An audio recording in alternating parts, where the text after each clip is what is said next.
A few years ago, one of our chief volunteers, a lady who was then operating as our ambassador at large, came to me and said, "You won't believe what I just found. I found a wonderful group of performers."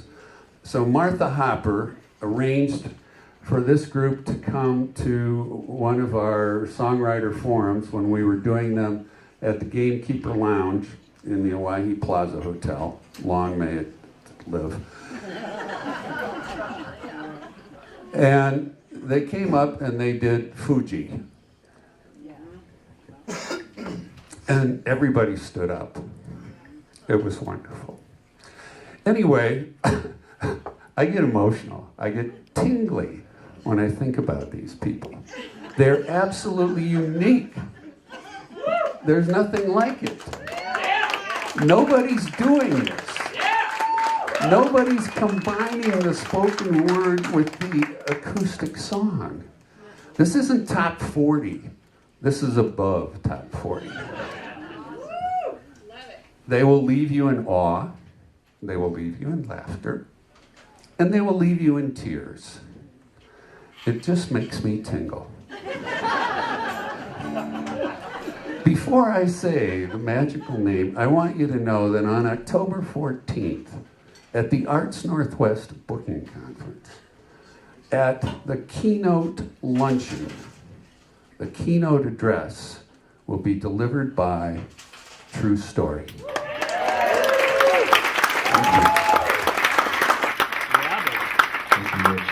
Thank you, Rich. Thank you, everybody. We'd like to remind people that if it was not for the Idaho Songwriters Association, True Story might still just be an idea in a living room. So thank you for these opportunities. Thank you for having us here tonight. Thank you.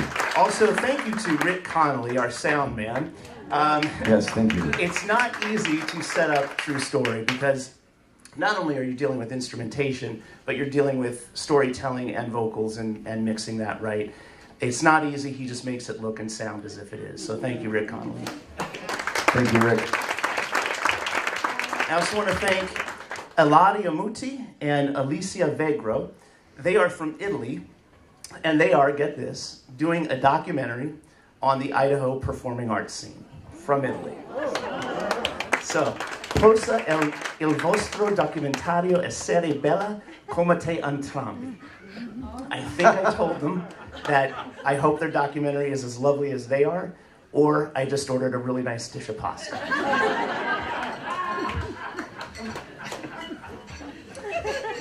Imagine this. You and a fellow soldier are held captive by enemy prison guards. A row of enemy guards are in back of you and have their weapons pointed on you. The head guard in front of you makes your fellow soldier stand on a chair and wear a noose around his neck. The same guard then hands you a pistol loaded with one round and says, "Shoot your friend in the head, kill him instantly. Or don't, and I'll kick out the chair from under him and you can watch him suffer as his neck breaks and he chokes to death." It's gruesome. I apologize. But it's a serious conundrum in the field of ethical philosophy. For years, philosophers had asked, in a situation like this, what is the most moral thing you can do? And people's answers to this are interesting. Practical folks say things like, shoot the head guard, at least you killed one of the enemies. The more morose among us say things like, take the easy way out, shoot yourself. A Prussian philosopher named Immanuel Kant answered this question well. He said, your only moral choice is to do nothing. That the guard is the one who created the moral dilemma. That the guard is the only one in possession of actual moral choice. Our sense that we can somehow exert a moral influence in this scenario, when all we should do is the right nothing, is now termed by philosophers as a Kantian illusion. I admit I have been suffering from a Kantian illusion for months now. Tonight, with the help of 3 Anderson Mitchell songs, I'm going to tell a not-so-pretty story, dedicated to all of you out there who have not just endured a rough breakup, but who may have been the victim of a sociopath, whether you realize it or not. In my case, 3 days after I asked my now ex-wife for a divorce. Her parents called me to tell me that she had been living a sociopathic life before her time with me and during her time with me. That her entire backstory of abuse and misfortune was a lie, and that I was one in a long line of victims stemming back nearly 15 years. Wrongly, in my opinion, the family does not divulge the truth to her lovers until after the relationship is over. Her family justifies these cover-ups because they say they had already tried everything, including hospitalization, to no avail. That just cleaning up the mess is easier, and that wishful thinking makes them sometimes hope her love, in its most current iteration, may finally be the real deal. In at least one case, they said they housed a young man who they worried would take his own life. And in another case, another man did take his own life, although years later, for many subsequent reasons, a spiral that her father most definitely attributed to his daughter. So the hand I'm dealt becomes this: do I have the moral duty to inform her next victim? Thanks to Immanuel Kant, it's easy to answer no. But after suffering the slings and arrows of this heartbreak and its aftermath, I wish someone had put two and two together for me. Would it have solved anything? Perhaps not. But I know I would have at least been able to handle things better. Believe me, I was not perfect in this relationship, especially toward the end, and I have regrets. Embarrassing regrets that she and her family now use against me. We handle pain better than regret because you don't know where you stand with regret. Pain is something you can recover from. It goes away. Regret rests mysteriously unresolved in the distant fields of 4 words. What the F happened? 1 letter, 3 words if we're speaking French. Consider this. If I reached out to the new guy, realistically, would my message be seen as anything other than a diatribe of some mad or jealous ex? Even before I asked for the divorce, my ex had been defaming me behind my back. She most likely prepped her new mate with some zingers too. We are talking about a person capable of big lies, like claiming she fought off a coworker who was trying to rape her, when the truth, according to her parents, is that she was cheating with him behind the back of her fiancé the first week he was fighting off enemies in Iraq. I still have in 2 pieces of writing from her mother a confession about the darkness of her daughter, but they want everything to just go away, so I no longer have my in-laws' support. How far they'll go to mislead others could not have been made more crystal clear when I received a text from either my ex or her youngest sibling to tell me she would, I quote, socially and physically end me. That after she was done smearing me, people would gag whenever uttering my name. There's a reason why a sociopath can keep moving on to new victims rather easily. It's called family. Ladies and gentlemen, this piece is called Forgive, and I've accepted this piece as close as I'm going to come to doing what Immanuel Kant would say I should do: nothing.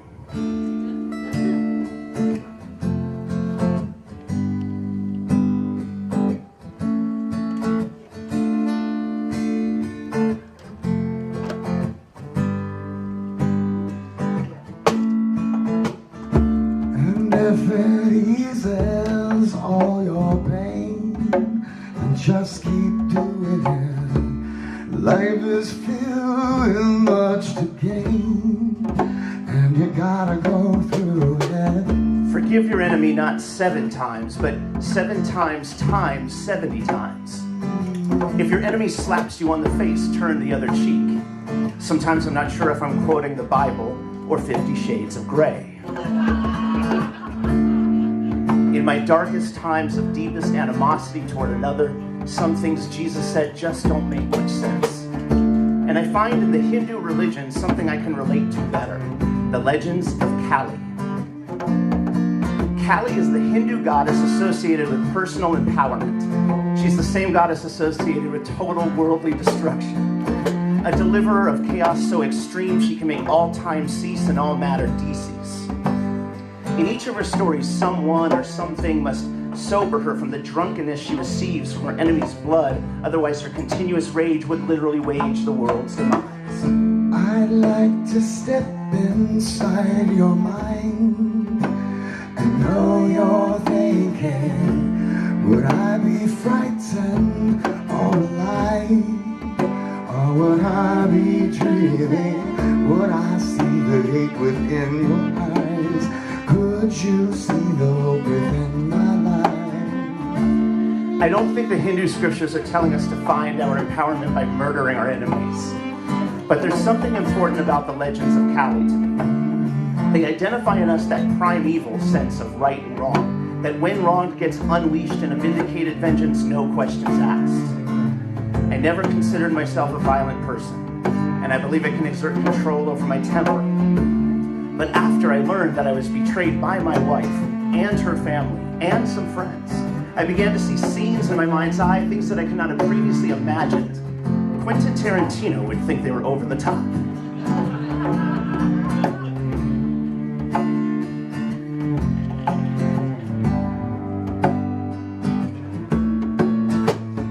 I guess it's good, we'll always be with each other, breathing. Hey, now can't you see the reason why? Hey, now can you see, open your eyes? We all come from the same ground. This is our giant playground. The hardest part about divorcing a sociopath is that to the rest of the world, your breakup looks like just another breakup, but it's not.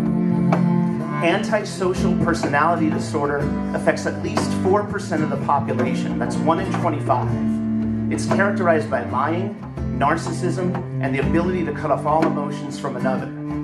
In other words, it does look a heck of a lot like two people who are getting a divorce.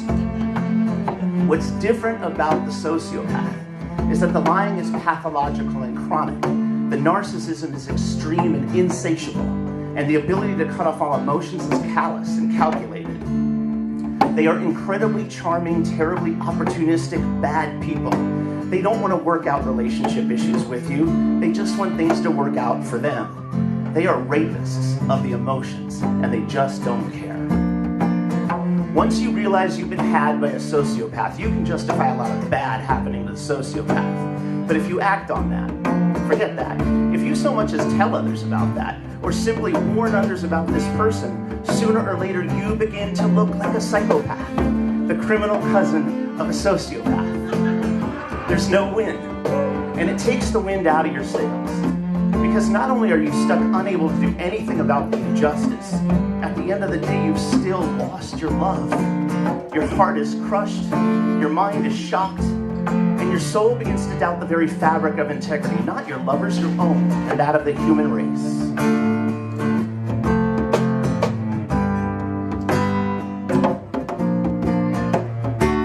If you could open up your eyes, then maybe you'd be free.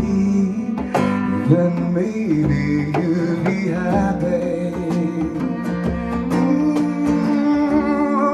As you hang on to your anger, truth will be a stranger to your feelings. Can't make what you were thinking. When I was in high school, my then teacher and now friend, Vincent Parker, coined a phrase. He called it chronocentric morality. He was posing the concept that our morals might not be shaped by something eternal. Rather, they may be shaped by time. Specifically, the time in which we happen to be alive. It's at first hard to swallow, but let it wallow. Think about all the great men, noble thinkers, frontiersmen of New World ideas like life, liberty, and the pursuit of happiness, who once believed it was okay to enslave another man, based mainly on the color of his skin. Chronocentric morality. What we value is conditional for the time into which we were born.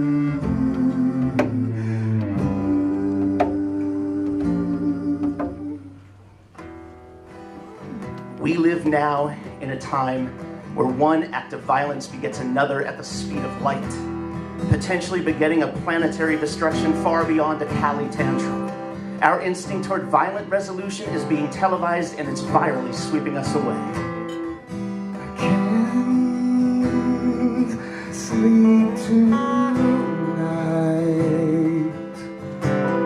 It's a bad time.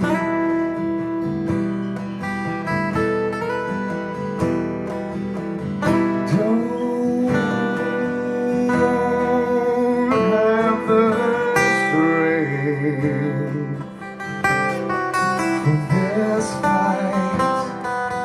In her most famous legend, Callie wounds her enemy demon, but with each drop of blood she spills from him, clones form from him, so her wrath made matters worse.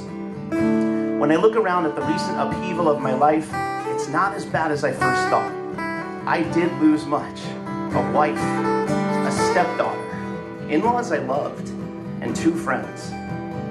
With the exception of my stepdaughter, what I really only lost was the illusion I believed about these people. I became disillusioned, and that's a good thing.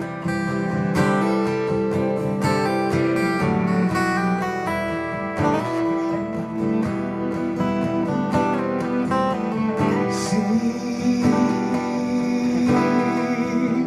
all my dreams, they fall now.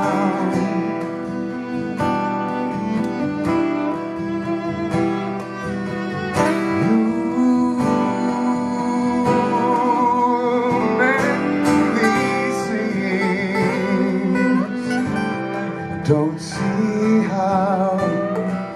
During one of my more melancholy days, I bumped into a religious man who I hadn't seen in some time. We spoke about the recent turmoil in my life, and he asked me if I'd like him to pray for me. I said yes. He asked specifically what he should pray for, and I told him, pray that I continue on the positive path I know I'm ultimately headed, and to take away my need for vindication so that I don't inadvertently go down the negative path that follows my ex. James 5:16. The very next day, I received an instant message. It was from my stepdaughter's father, who I'd never really spoken to before, who my ex and her father had always claimed to me was a paranoid schizophrenic who she had to leave because he beat her. Let me testify loud and clear, I know him now. And the reality is, he's an eccentric soul, but a sweet and loving dad and a creatively gifted man. She, and this was confirmed by my in-laws, had multiple times been unfaithful, typically with married men, had once concussed, and another time dislocated his jaw. He informed me that he now had 100% custody of his little girl, that my ex had forfeited her parental rights by defaulting on the case not once but twice, and only asked that she not be asked to pay child support. Some people don't deserve to be called mommy. Sociopaths do not deserve to be called mammal. My stepdaughter's father told me his little girl really missed me, and that if I were open to it, he'd like to reunite us soon. I said yes. Karma, the judge in our divorce case, turned out to be the same presiding judge in their custody case later that day. Had my ex not tried to stick me with her cell phone debt, this coincidence would never have even been an incident. And when she under oath accused me of harassment, I under oath revealed to the judge that I had multiple written messages from multiple members of her family establishing her as pathologically unstable. Long story short, to my ex's child support waiver request, the judge said no. I asked to give up my need for vindication just one day before in a prayer, and the next day I felt more vindicated than ever before. I began to accept that someone not worthy of your love is someone not worthy of your hate. I began to let go and let God take it from here. You say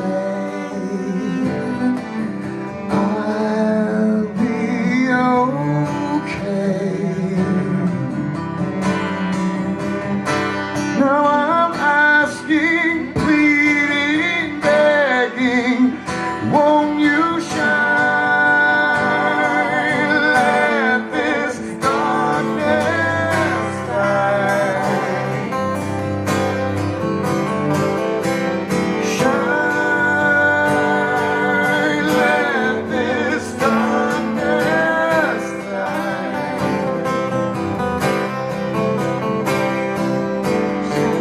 Shine, let this darkness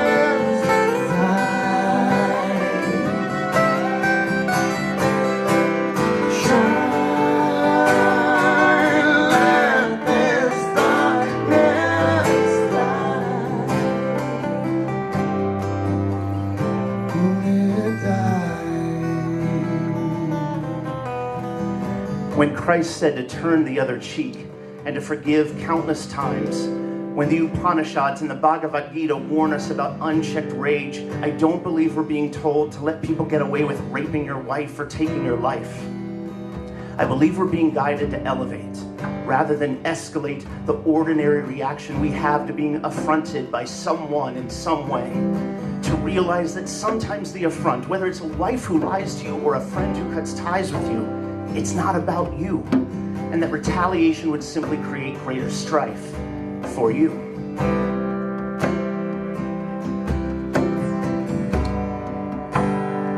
Well, I've been here before, at the crossroads. I've weathered the beaten path of the wandering soul, never going back. I'm making each step count. I'm traveling the chosen road, the one that frees my soul. The Sanskrit writers and the gospel scribes perhaps didn't shed enough light to repel an ISIS invasion or reprieve our fears of Iranian uranium. World peace, if even achievable by man, may be centuries away. But on a small scale, in an everyday grind kind of way, these parables and myths teach us how to slowly but surely evolve, to GMO peace into the DNA of our species, to realize things we thought were important will get destroyed, and in the aftermath we can count on a new math to count those things true and dear with a divine eye more clear. Let there be a natural selection of your mind. Let there be a survival of the fittest consciousness. Let there be a Copernican revolution of our souls, where our solutions of vengeance and violence fade to silence, unthinkable, undoable remnants of a world long past. Love is the first and most natural thing we do as human beings. That's a fact. Why is it so hard to keep that intact? Because when you've been deeply hurt by another, your pain cannot be resolved by a Facebook meme or a hippie dream. As much as we all like to say it, love is never unconditional. Love cannot exist outside condition. I see your face in the distant light. You shine on my disgrace. I cover by the night, always with me. Now I see, and I won't hold the shame if you carry me. Victimhood ends where forgiveness begins. But in your condition of deepest and darkest, most justified rage, sometimes the things Christ said still won't make much sense. And in the midst of Callie's destruction of your world as you know it, all will feel lost. It won't seem like she's on your side. The good news is this, that your anger and your sorrow, your confusion and your fear are normal, and more importantly, they are not what's eternal. These are temporary emotions put into motion by the only great thing on earth, love. The hate we feel is equal to the love we conceal.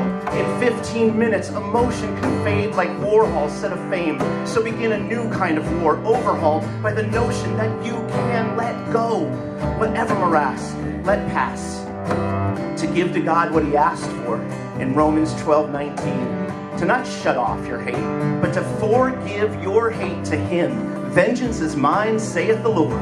Translation, God's got your back. Because he's the only one who can reliably see through the front of vengeance. To us, vengeance is hate. To God, your hate is just misdirected love. In some cases, completely rational, totally justifiable, misdirected love.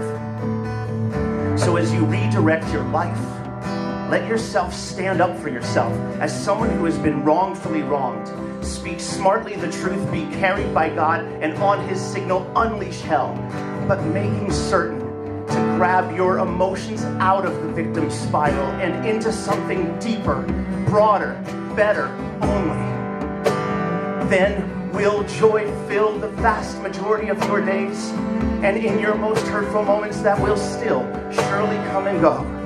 Grab tightly and pray somehow to let your soul turn on this, to let rage open and never shut love's many doors.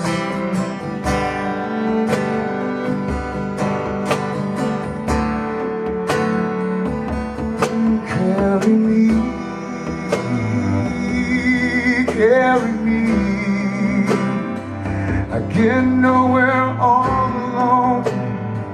I can't even hold my own.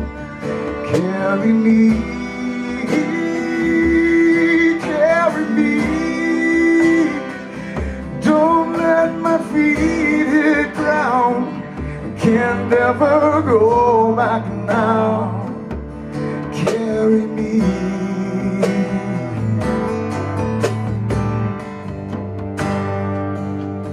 Carry me.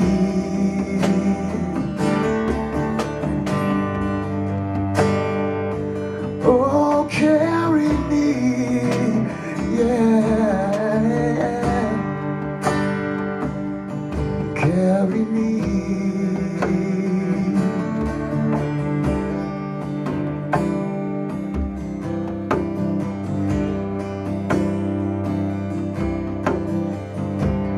Hey, yeah, hey.